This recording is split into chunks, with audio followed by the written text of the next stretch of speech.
Mumbai test में भारत की पकड़ अब मजबूत नजर आ रही है। मुंबई टेस्ट का दूसरा दिन भारत के नाम रहा। दूसरी पारी में न्यूजीलैंड ने 9 विकेट गंवाए। 9 विकेट के नुकसान पर न्यूजीलैंड ने 171 रन बनाए।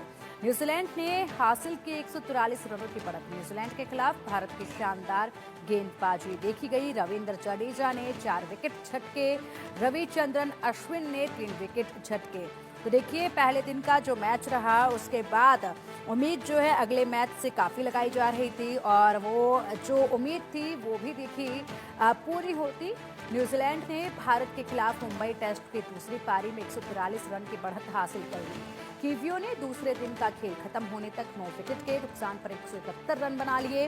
टीम इंडिया पहली पारी में 263 रन पर ऑल आउट हो गई और न्यूजीलैंड पर महज 28 रन की बढ़त ले सकी। वहीं न्यूजीलैंड की टीम ने पहली पारी में 235 रन बनाए थे। बता दें कि जडेजा ने 4 और अश्विन ने 3 विकेट लिए, जबकि न्यूजीलैंड के लिए दूसरी पारी में विल यंग ने अर्धशतक लगाया। उन्होंने 100 बॉल पर 51 रन बनाए। उनके अलावा Glenn Phillips 26, Devon Conway 22, Daryl Mitchell 21 और मैट हेनरी ने 10 रन बनाए। बाकी 4 बल्लेबाज ढाई के आंकड़ा नहीं छुपाए। भारत की ओर से दूसरी पारी में रविंद्र जडेजा ने सबसे ज्यादा 4 विकेट लिए। उन्होंने इस मैच में अब तक 9 विकेट ही लिए। पहली पारी में उन्होंने 5 विकेट लिए थे। रविचंद्रन अश्विन ने 3 विकेट झटके। आकाशदीप और वॉशिंगटन सुंदर को एक विकेट मिला। इसके अलावा बता दें कि भारत के लिए पहली पारी में गिल ने 90 रन बनाए थे, जबकि ऋषभ पंत ने 60 रन बनाए थे। तो भारत के लिए अब तीसरा टेस्ट जीतने का मौका है। और चलिए अब इसी पर ज्यादा विस्तार से चर्चा के लिए हमारे स्पोर्ट्स एडिटर मनोज जोशी जी हमारे साथ जुड़ गए हैं। मनोज जी, देखिए, जिस तरीके से पहले मैच पर हमने कल चर्चा की थी और जिस तरीके से खामियां देखी गई थी, उसके बाद कुछ सुधार होता नजर आया, खामियां दूर कर ली गई। कल के इस प्रदर्शन के बाद क्या कुछ राय है आपकी? देखिए, भारत का प्रदर्शन सुधरा है। खासकर गेंदबाजी देखें, अगर आप जडेजा की गेंदबाजी देखें या अश्विन का जो उन्होंने एक तरकश से एक नया तीर निकाला, कैरम बॉल पर उन्होंने 2 विकेट चटकाए, वो काबिले तारीफ थे। क्योंकि अश्विन जो है टीम पर एक तरह से बोझ साबित हो रहे थे, क्योंकि सिराज से आपने बॉलिंग कराई नहीं। तेज गेंदबाज के तौर पर अश्विन चल नहीं पा रहे थे, तो गेंदबाजी में जो ऑप्शंस थे हमारे वो भी बहुत लिमिटेड हो गए थे। लेकिन इसके बाद उन्होंने जो 3 विकेट चटकाए हैं, वो खासकर रचिन रविंद्र का, वो तो टर्निंग पॉइंट साबित हुआ मैच का। इसके अलावा उन्होंने जडेजा की गेंद पर जो एक कैच लपका है मिचेल का, वो भी काबिले तारीफ था। उसको भी आप एक दूसरा टर्निंग पॉइंट कह सकते हैं इस मैच का।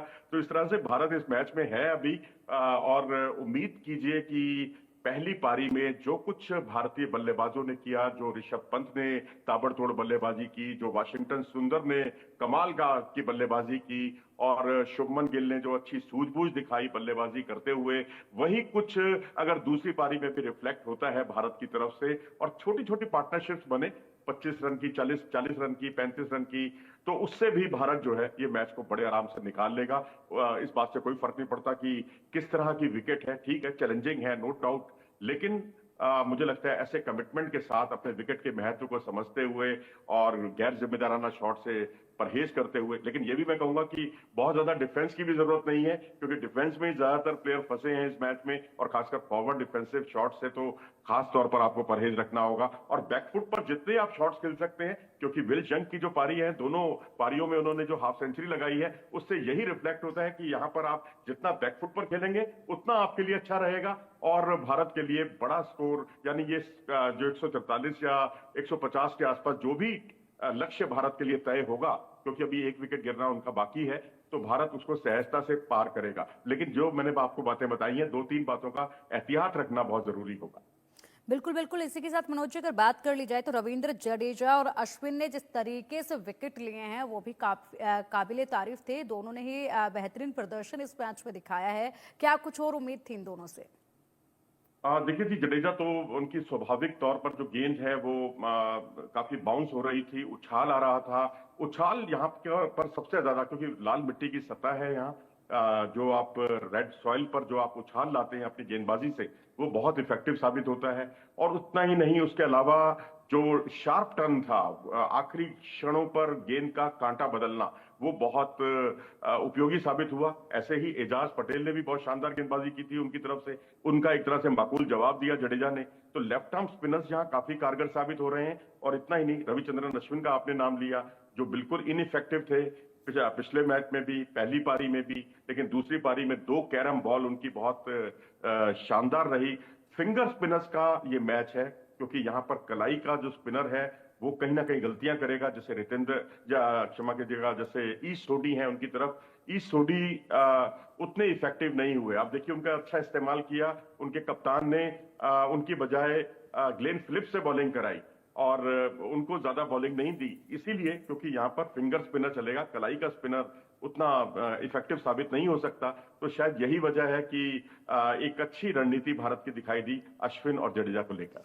बिल्कुल, आकाशदीप और सुंदर ने जिस तरीके से एक एक विकेट झटके मनोज जी, क्या उनसे यही उम्मीद थी या फिर इससे बेहतर प्रदर्शन की उम्मीद है, और आगे किस तरीके से का प्रदर्शन इनका देखा जा सकता है?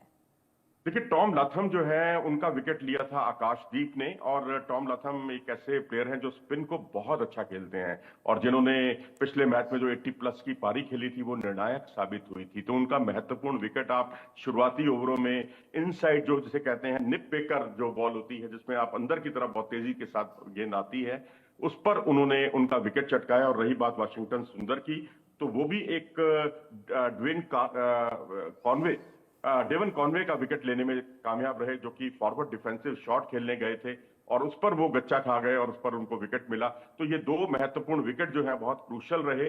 लेकिन 4 ही बॉलर्स ने भारत की बॉलिंग की है, ये भी मैं समझता हूं रोहित शर्मा की और टीम मैनेजमेंट की सोच पर एक सवालिया निशान लगना बहुत लाजमी है, क्योंकि क्या हम एक अतिरिक्त बल्लेबाज खिला सकते थे, क्या हम एक ऑलराउंडर को खिला सकते थे, या ये कहिए कि ऑलराउंडर्स की आपके पास लिमिटेशंस थी, तो एक अतिरिक्त बल्लेबाज को हम क्या खिला सकते थे यहाँ पर, क्योंकि यहाँ एक एक रन बहुत कीमती था। तो यहाँ दूसरी पारी में सिराज रिकॉग्नाइज्ड बॉलर हैं, लेकिन उनको एक भी ओवर ना कराया जाना, इस बात समझ में आती है उनसे ओवर ना कराया जाना, क्योंकि वो इतने इफेक्टिव साबित भारतीय जमीन पर हुए नहीं है और नई गेंद से तो बिल्कुल नहीं होते। अगर आप पिछले 3 साल का प्रदर्शन देखेंगे तो नई गेंद से भारत में उनको एक ही विकेट मिला है मात्र, जबकि बुमराह के बराबर आकाशदीप ने विकेट चटका लिए हैं, 9 विकेट चटकाए हैं। तो इससे यह जाहिर होता है कि आप आकाशदीप जो सीम का अच्छा इस्तेमाल करते हैं नई गेंद से शुरुआती ओवरों में, वो बहुत प्रभावशाली साबित होती रही है और यही कुछ उनकी कामयाबी का राज भी है। जी बिल्कुल, भारतीय टीम अब विकेट लेने के लिए जल्द से जल्द एक और विकेट लेना चाहेगी, और इसी के साथ अगर बात की जाए, आगे विकेट तो लेना चाहेगी, लेकिन जो टारगेट है मनोज जी, उस टारगेट का पीछा करने के लिए अब कितनी मशक्कत की और ज़रूरत है? क्योंकि फिलहाल जो मैच है वो काफ़ी दिलचस्प मोड पर आ गया है। हालांकि कुछ कुछ बेहतरी ज़रूर देखी गई है पिछले मैच के मुकाबले। अब किस तरह की रणनीति जो है वो अपनानी चाहिए? ये एक अच्छा सवाल है और ये शायद हर भारतीय जनमानस जो है उसके जहन में यही सवाल गूंज रहा है जो आपने अभी पूछा, क्योंकि अगर आप नकारात्मक तरीके से सोचेंगे, जो प्रैक्टिकल भी है, प्रैक्टिकल सोचना बहुत जरूरी भी है, क्योंकि जहां पहले 2 दिन में 29 विकेट गिर गए हों, पहले दिन 14 विकेट, दूसरे दिन 15 विकेट, तो वहां पर विकेट जो है, वहां तीसरे दिन का विकेट और भी ज्यादा चैलेंजिंग होने वाला है, मुश्किल होने वाला है। तो यहाँ रफ पैचेस बहुत ज्यादा बन गए हैं, तो यहाँ सीधी बॉल की गुंजाइश कम रहेगी, हर बॉल टर्न होगी, यहाँ आप बॉल फेंकेंगे वो बॉल टर्न होगी पिच के मिजाज को देखते हुए। तो ये एक तरह से मैं कहूंगा भारतीय दृष्टिकोण से अच्छा भी है। अच्छा इसलिए है क्योंकि जब आप एंटिसिपेट करते हैं कि और आप टर्न के लिए खेलने जाते हैं तो आप फंसते नहीं, आपको पता है कि गेंद एंटिसिपेट करते हुए कि सीधी नहीं आएगी, तो यहाँ गेंद का सीधे ना आना ये भी एक अच्छा पॉइंट है भारतीय दृष्टिकोण से। लेकिन चैलेंजिंग बहुत होने वाला है, क्योंकि अब ये 150 के आसपास का जो स्कोर होगा, जो भी लक्ष्य आएगा भारत के सामने, ये दिखने में बहुत छोटा है लेकिन घाव करे गंभीर, वो वाली बात है, ये घाव बहुत गंभीर कर सकता है। तो अब यहाँ यही है कि जो पहली पारी का जो सबक है न्यूजीलैंड का भी और भारत का भी, खासकर जैसा कि मैंने कहा विल जंग जिस तरह से खेले हैं उसी तरीके से, उसी रणनीति से आप भी खेलिए, आप भी ज्यादा से ज्यादा जो है बैकफुट पर खेलें, बैकफुट पंच लगाने पर ज्यादा जोर दें, जैसे कि शुभमन गिल ने अपनी पारी में किया था, और जिस तरह से ऋषभ पंत और वाशिंगटन सुंदर ने रनों की झड़ी लगा दी थी, ताबड़तोड़ शॉट्स खेले, और उसके बाद ऋषभ पंत ने यह भी साबित किया कि उनका डिफेंस बहुत मजबूत है, क्योंकि हर कोई उनको अटैक के लिए जानता है। लेकिन जिस तरह से उन्होंने 50 गेंदों के 50 रन पूरे करने के बाद बहुत रक्षात्मक किस्म की बल्लेबाजी की ऋषभ पंत ने उसके बाद जो 14-15 गेंदों पर केवल 1 रन बनाया। ठीक है, एक विकेट गिर गया, बॉल वाकई बहुत अच्छी थी वो जिस पर वो आउट हुए, लेकिन ओवरऑल मैं कहूंगा कि ऋषभ पंत और यशस्वी जायसवाल और जडेजा, ये सब खिलाड़ी बहुत उपयोगी साबित हो सकते हैं। दूसरी पारी में तीनों बाएं हाथ के बल्लेबाज हैं और उनके पास कोई ऐसा धाकड़ ऑफ स्पिनर नहीं है। ग्लेन फिलिप्स के तौर पर एक पार्ट टाइमर है जिन पर टीम बहुत ज्यादा भरोसा कर रही है, ईस्ट सोडी से भी ज्यादा, जो कि टीम के नियमित बॉलर हैं।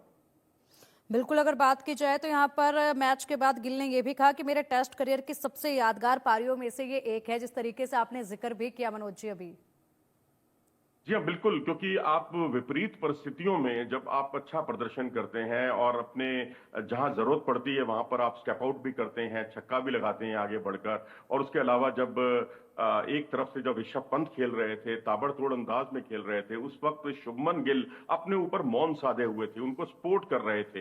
कहाँ स्पोर्टिंग रोल करना है, कहाँ आपको अटैक करना है। जब विकेट गिर गए और वो बचे हुए थे बल्लेबाज के तौर पर, तो उन्होंने तब वहां पारी को एक्सलरेट भी किया। तो कंडीशंस के हिसाब से अपने खेल को ढालना, ये शुभमन गिल की बहुत बड़ी खूबी थी। और वो बड़े शॉट से उन्होंने शुरुआती दौर में परहेज किया। उनको पता था कि बड़े शॉट्स खेलेंगे तो विकेट भी जाएगा, इसलिए उन्होंने स्ट्राइक रोटेशन वाली पॉलिसी अपनाई। बिल्कुल विराट कोहली का जो चिर परिचित अंदाज रहता है, उसी अंदाज में वो खेलते हुए दिखाई दिए। तो ये टीम के लिए बहुत अच्छा साइन है। मैं समझता हूं कि यही कुछ अगर दूसरी पारी में दिखा तो फिर 150 हो चाहे 250 हो, फिर भारत को जीत से कोई नहीं रोक सकता। चैलेंजिंग परिस्थितियां जरूर हैं, ये मैं जरूर कहूंगा। बिल्कुल बिल्कुल। और मनोज जी, अगर देखा जाए तो दूसरे दिन न्यूजीलैंड जो है वो बैकफुट पर रहे और ऐसे में रविंद्र जडेजा और रवि अश्विन ने जो धमाल मचाया दूसरे दिन के मैच में, आगे किससे ज्यादा उम्मीदें नजर आ रही है या फिर इन्हीं दोनों को धमाल मचाना है?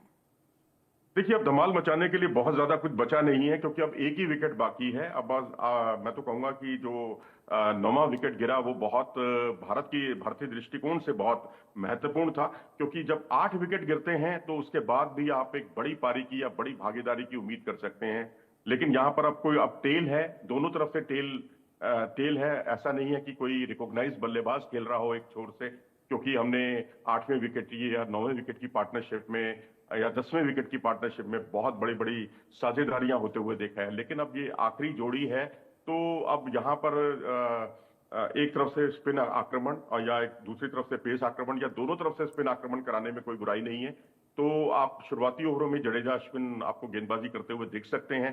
तो यहां से मैं समझता हूं भारत का असली इम्तिहान शुरू होगा, जब भारत के सामने लक्ष्य आएगा और फिर एजाज पटेल जो है, उनके जो स्पिनर हैं, लेफ्ट आर्म स्पिनर, वो उनको कैसे खेलना है, किस अंदाज में खेलना है, उसके खिलाफ एक रणनीति बनानी होगी भारतीय टीम को। क्योंकि अब मिचेल सेंटनर नहीं है, ये भारत के लिए राहत है, लेकिन लेफ्ट आर्म स्पिनर भारत के लिए बहुत परेशानी का सबब रहे हैं।